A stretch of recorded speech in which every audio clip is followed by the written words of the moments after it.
stock ng XR Mountain. Nabili ito na halagang 3,880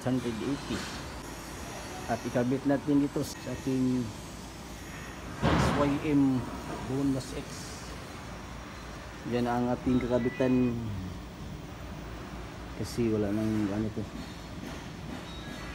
sira na yung cab niya. At ito na install na natin ang ating carb.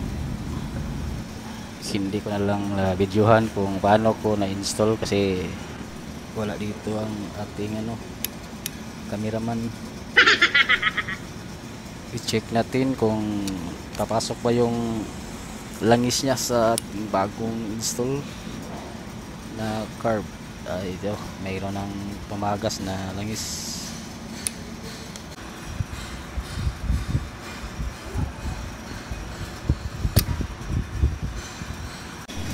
I-start na natin to kung gagana na ba yung ating install.